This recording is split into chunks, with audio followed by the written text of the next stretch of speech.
En nuestra serie de estudios en la primera carta de Juan, estamos listos ya para la sesión 12. Hola y bienvenido.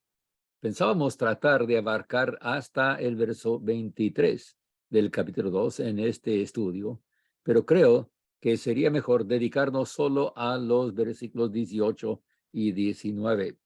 La cuestión de las herejías, los anticristos y la posibilidad de salir de la fe son puntos delicados, pero necesarios en nuestro estudio de la palabra divina, y especialmente en vista de lo que sucede actualmente en algunas partes.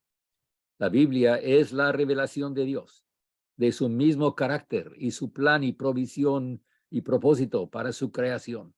Y cualquier cosa, actitud o acción que lo niega o que lo contradiga. Bueno, mejor, leamos el pasaje antes de seguir con nuestra meditación y opinión. Acompáñeme, 1 Juan capítulo 2, versículos 18 y 19 en la Reina Valera. Hijitos, ya es el último tiempo.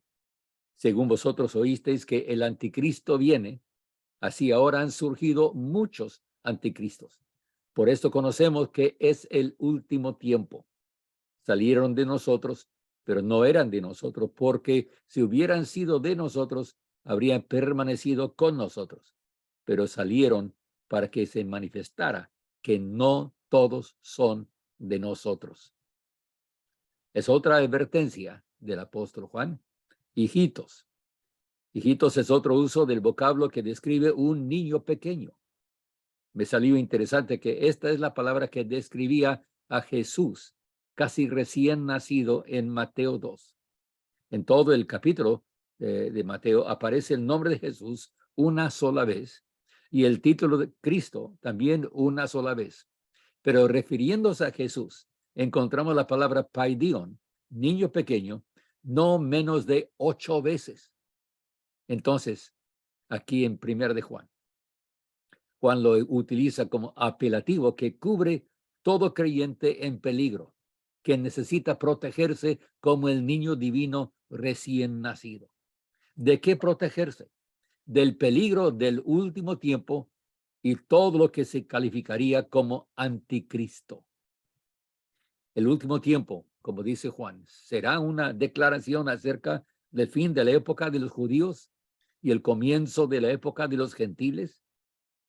¿O será que debemos decir que se trata no tanto de un periodo, sino quizá de una actitud y el ambiente del espíritu del tiempo? Cristo mismo predijo la revelación de un anticristo en Mateo 24, y muchos lo han interpretado exclusivamente al tiempo de la destrucción del templo en el año 70. Otros incluyen un cumplimiento final justo antes de la segunda venida de Cristo, el derramamiento de la ira de Dios y el gran juicio, un personaje llamado el anticristo. Es una profecía que se cumplirá seguramente en poco tiempo, dadas las condiciones del mundo actual. Pero ¿qué de estos, de los anticristos? Creo que podemos incluir todos estos sentidos en el término, pero Juan ha incluido más. Así ahora han surgido muchos anticristos. Por esto conocemos que es el último tiempo, dice Juan. ¿De qué estará hablando el apóstol? Y mayormente cuando lo aplicamos a los tiempos actuales. Creo que podemos con seguridad decir que estamos hablando de cualquier cosa, idea, doctrina, actitud o acción que se opone a Cristo, a su persona, a su obra, o que lo menosprecia o lo minimiza o lo niega. Decir que Cristo realmente no nació de una virgen, que ni siquiera sabemos si fue una figura histórica real, eso sí es ser anticristo. Es anticristo negar la inspiración única de la palabra de Dios. Decir que toda la Biblia está llena de errores y solo es la opinión de ser humano imperfecto. Es anticristo también aceptar la humanidad de Jesucristo, pero negar su divinidad, que él mismo dijo que era el Mesías, el Hijo de Dios. Decir que la muerte de Cristo solo fue un gran ejemplo para la humanidad, que no fue en ningún sentido vicaria su muerte, que no efectuó la reconciliación entre Dios y la humanidad, eso es ser anticristo. Es anticristo también sostener que Cristo solo enseñó el amor y que no proveyó nada de redención del pecado por la fe. Es anticristo decir que Cristo es el Salvador provisto por Dios, pero solo a un selecto grupo de personas ya escogido por Dios, cuando la Biblia claramente dice que Dios dio a su Hijo para todo el mundo y su muerte es en pro de toda la humanidad. Enseñar que la sangre de Cristo no puede en esta vida salvar hasta lo máximo. No solo perdonar todo pecado confesado, sino limpiar de toda maldad. Decir que Cristo no puede efectuar esa limpieza en esta vida, entonces es ser anticristo. Es anticristo cualquier enseñanza que minimiza el oficio de Cristo como profeta, sacerdote y rey, pues niega no solo su persona, sino su poder y su autoridad.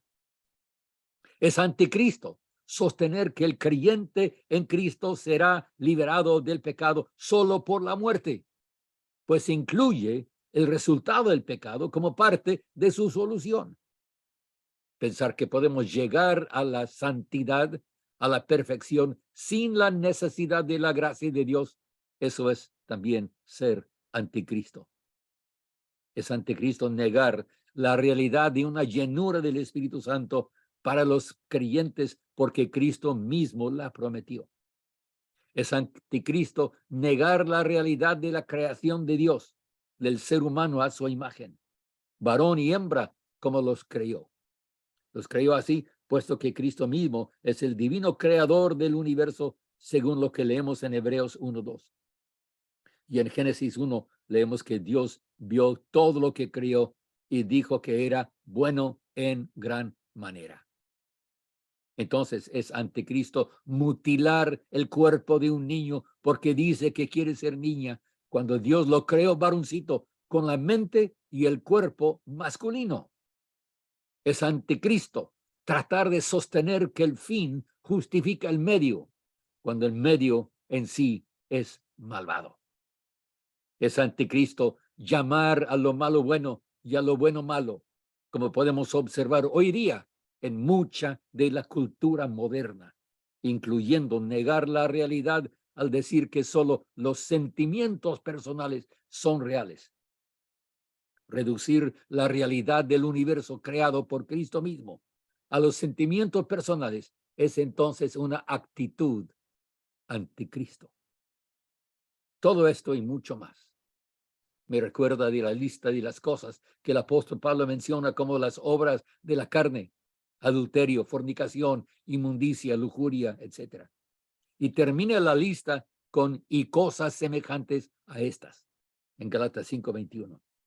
No podemos dejar de advertir al mundo en general y a la iglesia evangélica en particular que hay mucho en el mundo moderno que en realidad es anticristo, aunque parezca bueno y se disfrace como ministro de Cristo.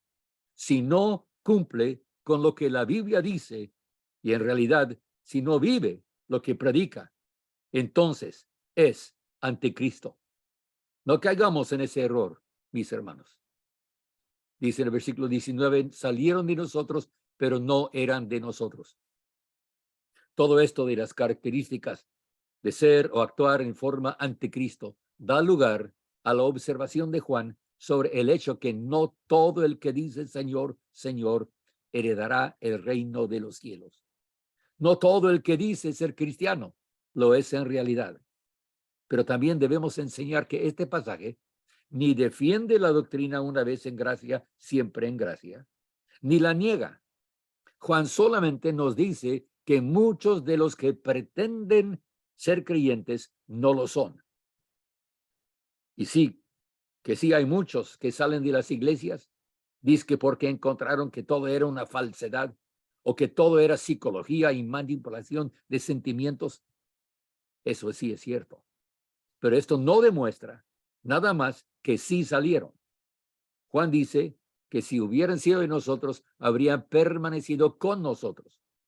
Los herejes que se metieron en la iglesia primitiva eran partidarios de filosofías paganas que querían abrazar a Cristo sin dejar sus ideas paganas.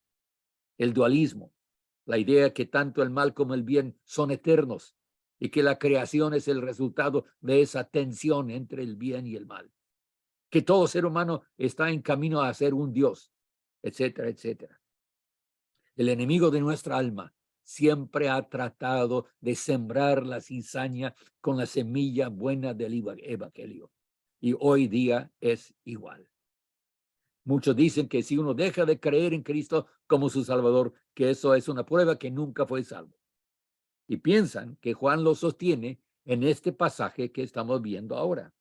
Pero Juan no dice que todo el que sale es porque nunca fue en realidad uno de los de Cristo.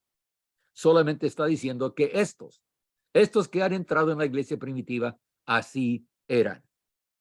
Negar la posibilidad de caer de la gracia o de apostatar de la fe es en realidad ignorar la fuerza de las advertencias de la Escritura y tiende a crear o a la depresión en algunos y o a la presención en otros. Tanto Pablo como Juan, entre los autores inspirados del Nuevo Testamento, nos dicen que algunos que antes habían caminado con Cristo y que luego lo abandonaron, siguiendo al mundo o simplemente dejando de creer, cayendo de la gracia.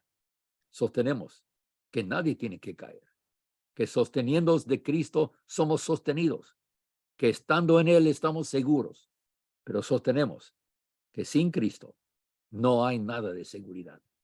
El que dice que anda con Cristo, pero que sigue caminando en las tinieblas o que regresa a esas tinieblas, esa persona, según el apóstol Juan, miente.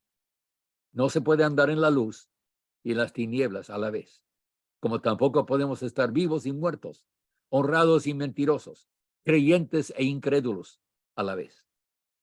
Que hay lugar para crecer, para caminar y avanzar, sin duda tanto Juan como Pablo y nuestro Señor Jesús mismo lo sostienen. Y terminamos nuestra meditación ahora, de nuevo, con la pregunta, ¿cómo nos va?